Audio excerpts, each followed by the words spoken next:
kabar? Anak-anak kelas 5 yang luar biasa. Masih bersama saya, Bapak Ujang Herman. Hari ini Bapak akan menyampaikan materi tentang PPKN, yaitu KD 3.3. Materinya adalah keragaman sosial budaya di Indonesia. Untuk itu kalian persiapkan diri, siapkan buku tematiknya, buku catatannya, dan alat tulis yang diperlukan. Dan jangan lupa, sebelum pembelajaran dimulai, silahkan kalian berdoa dulu sesuai agama dan kepercayaan kalian masing-masing, supaya pembelajaran ini dapat berjalan dari awal sampai akhir. Baik anakku yang terkasih, sebelum pembelajaran dimulai, akan Bapak bacakan dulu, akan Bapak sampaikan dulu tujuan pembelajaran yang harus dicapai hari ini. Setelah kalian melihat video pembelajaran ini, kalian dapat memahami pengertian budaya, faktor-faktor apa saja yang mempengaruhi keberagaman budaya, kemudian apa unsur-unsur budaya, dan yang terakhir, bagaimana cara melestarikan budaya. Anak-anakku yang terkasih, apa sih yang namanya budaya itu? Tentunya kalian pernah dengar dan sering dengar apa itu budaya. Ya, budaya merupakan segala sesuatu yang dihasilkan oleh akal budi manusia. Nah, bagaimana perwujudan budaya tersebut? Yang pertama, gagasan atau ide, misalnya kepercayaan. Yang kedua, tindakan. Misalnya apa? Yaitu upacara adat dan seni pertunjukan. Dan yang terakhir, wujudnya adalah ada benda. Misalkan ada pakaian adat, rumah adat, dan senjata tradisional. Nah, selain sebagai identitas, kebudayaan juga sebagai kepribadian suatu bangsa. Negara kita mengembangkan budaya daerah dalam rangka memperkaya kebudayaan nasional. Hubungan antara keduanya sangat erat karena kebudayaan nasional bersumber dari kebudayaan daerah. Kebudayaan nasional lahir sebagai hasil usaha akal budi atau pikiran seluruh bangsa Indonesia yang terdiri dari beragam ras dan suku. Nah, apakah faktor-faktor yang mempengaruhi keberagaman bangsa Indonesia? Nah, akan kita bahas satu persatu. Apa yang menjadi faktor penyebab terjadi keberagaman bangsa Indonesia? Yang pertama adalah faktor keturunan. Masyarakat Indonesia yang majemuk terdiri atas beberapa suku bangsa atau etnis. Tiap suku bangsa memiliki bahasa dan adat istiadat serta budaya yang berbeda. Di suatu daerah mungkin terdapat beberapa suku. Sebagai contoh, di Sumatera aja, di Pulau Sumatera ada berbagai macam suku di situ. Ada suku Aceh, suku Melayu, dan suku Batak, dan suku yang lainnya. Ya. Di Pulau Jawa terdapat juga beberapa suku. Misalkan ada suku Betawi, suku Sunda, suku Osing, dan suku Jawa, dan yang lainnya. Ya. Nah, itu yang menjadi penyebab utama adalah faktor keturunan. Faktor yang kedua adalah perbedaan kondisi geografis. Perbedaan kondisi geografis turut berdampak pada munculnya berbagai ragam mata pencaharian. Contohnya, perikanan, pertanian, kehutanan, dan perdagangan. Pada setiap bidang tersebut, mereka akan mengembangkan corak kebudayaan yang khas dan cocok dengan kondisi geografis lingkungan tempat tinggalnya. Kemudian faktor yang ketiga adalah pengaruh kebudayaan luar. Nah, bangsa Indonesia adalah contoh bangsa yang terbuka. Keterbukaan ini dapat dilihat dari besarnya pengaruh asing dalam membentuk keberagaman masyarakat di seluruh wilayah Indonesia. Itu faktor yang ketiga. Kebudayaan nasional merupakan hasil dari akal budi seluruh bangsa Indonesia yang terdiri atas beragam suku bangsa. Bahkan kebudayaan nasional juga diatur dalam Undang-Undang Dasar 1945 bahwa pemerintah memajukan kebudayaan nasional Indonesia. Dengan demikian, perkembangan dan pelestarian kebudayaan nasional Indonesia menjadi tanggung jawab kebudayaan atau seluruh bangsa Indonesia. Mengembangkan dan melestarikan kebudayaan daerah merupakan salah satu caranya, karena kebudayaan daerah merupakan akar dari kebudayaan nasional. Nah, bagaimana upaya pengembangan dan pelestarian kebudayaan nasional yang lain? Akan Bapak jelaskan. Yang pertama, secara terus-menerus diadakan kegiatan pengenalan dan penyebaran budaya nasional kepada masyarakat, baik tingkat RT, tingkat RW, tingkat kelurahan sampai tingkat nasional, ya. Terus-menerus diadakan kegiatan pengenalan penyebaran budaya. Yang kedua, penggalian situs-situs bersejarah dan pemeliharaan temuan-temuan sejarah yang harus senantiasa digalakkan.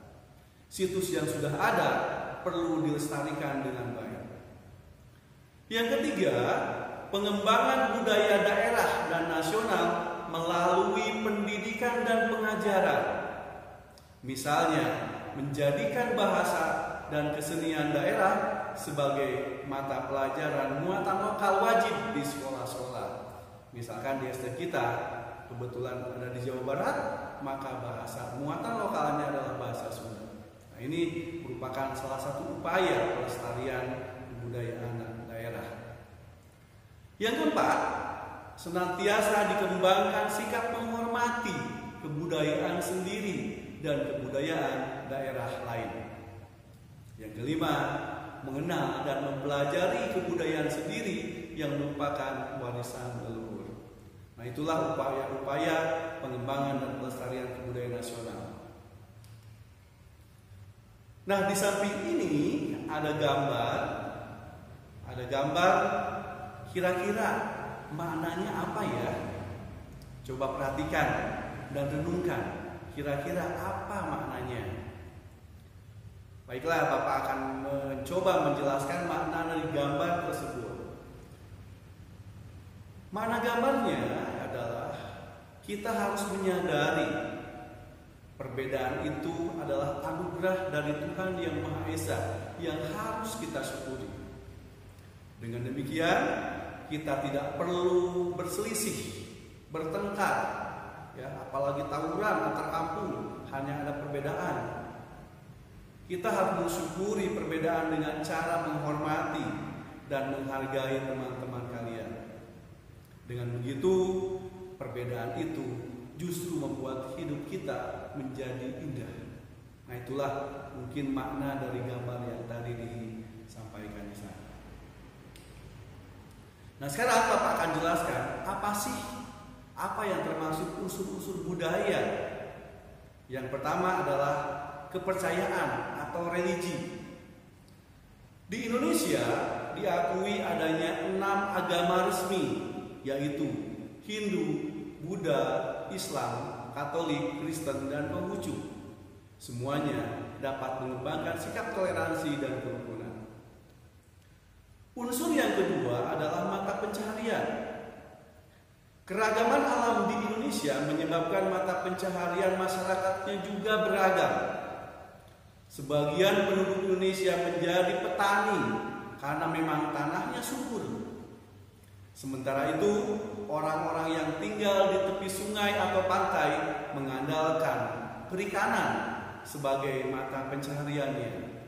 Lalu, ada pula yang menjadi pedagang, peternak, pekerja jasa, atau mata pencaharian lainnya.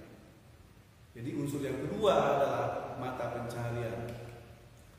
Unsur yang ketiga adalah teknologi dan peralatan.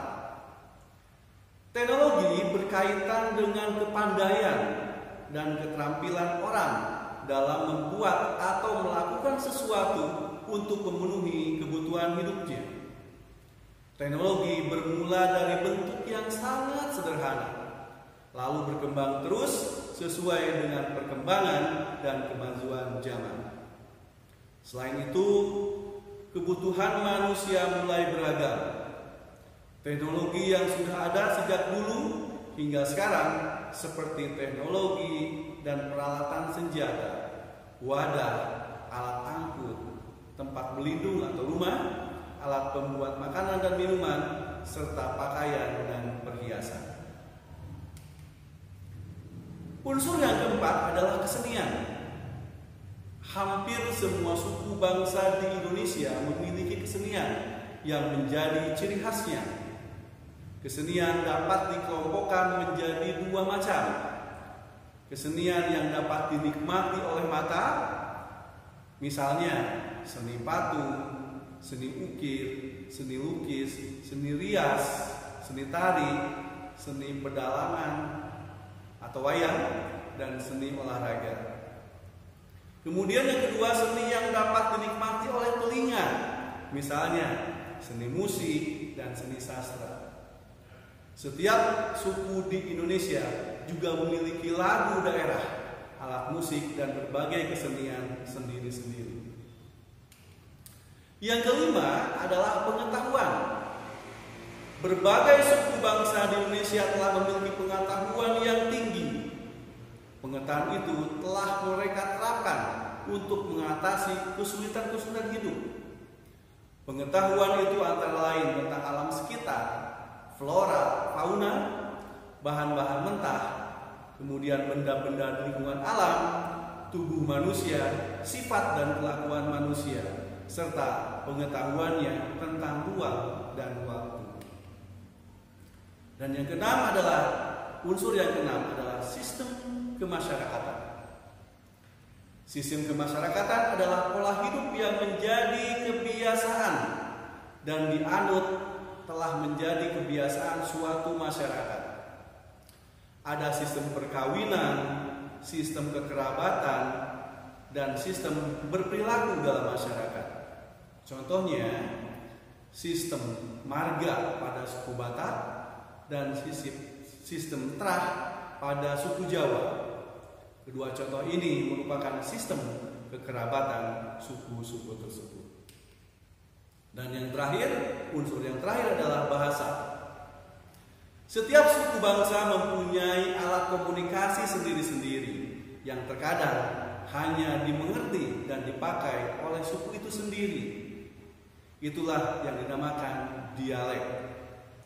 Lalu bagaimana suku-suku Indonesia bisa berkomunikasi dengan suku yang lain? Nah, ini yang menjadi pertanyaan dan sungguh membanggakan. Beruntunglah kita memiliki bahasa Indonesia yang telah ditetapkan sebagai bahasa nasional dan bahasa persatuan. Anak-anakku yang terkasih, nah sekarang bagaimana cara melestarikan budaya bangsa? Ada 3 cara dan banyak caranya sebetulnya, ya. Bapak akan sampaikan 3 cara. Yang pertama, mempunyai sikap mau menerima keragaman suku budaya bangsa yang ada di masyarakat. Menerima, sikap menerima. Yang kedua, mempelajari kesenian daerah lain. Misalnya kalian suku Sunda, tidak ada salahnya mempelajari kebudayaan Jawa, kebudayaan Minang, kebudayaan Batak dan sebagainya. Begitu juga sebaliknya. Ya, mempelajari kesenian daerah lain, baik itu berupa lagu daerah, berpakaian daerah, dan sebagainya. Dan yang ketiga, yang terakhir, mengembangkan budaya daerah sendiri. Tentunya kalian sebagai orang Jawa Barat, kebetulan kalian tinggal di Jawa Barat, kembangkanlah budaya daerah Jawa Barat. Ya. Mungkin itu saja yang bisa Bapak sampaikan hari ini. Semoga pembelajaran hari ini dapat bermanfaat buat kalian dan semua yang melihat video ini. Terima kasih atas perhatiannya. Mohon maaf apabila ada kesalahan dan kekurangan. Selamat belajar dan tetap semangat.